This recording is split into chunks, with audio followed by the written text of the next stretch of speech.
Penguin parents raise their chicks for approximately 25 days.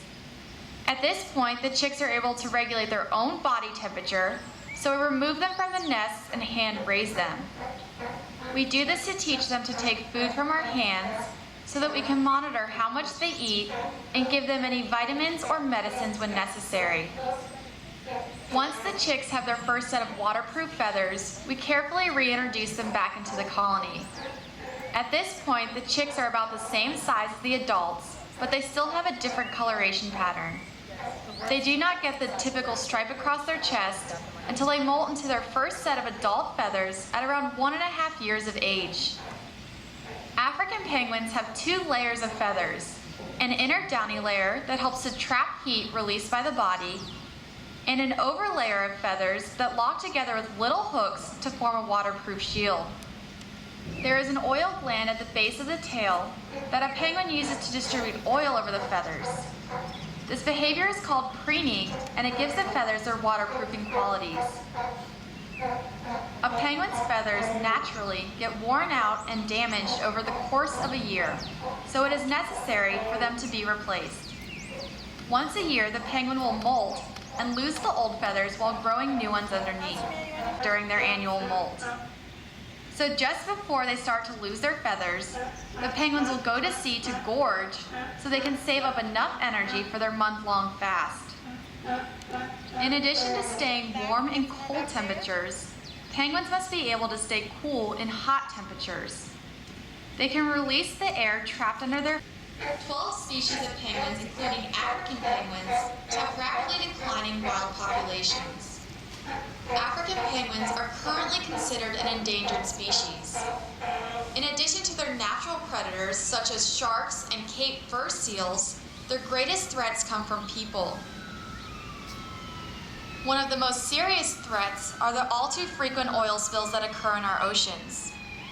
Oiled feathers cannot provide adequate insulation against the ocean's cold temperatures, so an oil many marine species. But we can also help to save penguins right here at home, in restaurants, stores, and fish markets. Go to our website at www.NYCAquarium.com, where you will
dark brown. In the based on up to 50 different invertebrate species and can eat between 20 and 30% of their body weight each day. By eating this much, they are able to burn enough calories to keep warm in the ocean's cold water temperatures. Sea otters save energy while swimming underwater by collecting their food and storing it in little pouch-like folds of skin underneath their arms. Once they return to the surface, they use their chests as tables, and they will often roll to their sides as they eat to wash off any debris or oil that they collect. Sea otters are exceptional in their use of tools, and you will often see them in the wild with a rock or a shell trying to crack open and pry out shellfish. Here at the aquarium, we feed our sea otters by hand at least 4 times daily. They receive a variety of seafood, including capelin, clam, squid, shrimp, krill. Hope in doing so that we can share our great appreciation for sea otters and all wildlife. The Wildlife Conservation Society's mission is to save wildlife and the places in which they live. We work to change attitudes towards nature and encourage people to envision a world where wildlife and humans live in harmony. We do this through our 5 wildlife conservation parks in New York City and through 500 field conservation projects in 60 countries involving over 350 animal species. We thank you for joining us today at the New York Aquarium and for helping to support the Wildlife Conservation Society.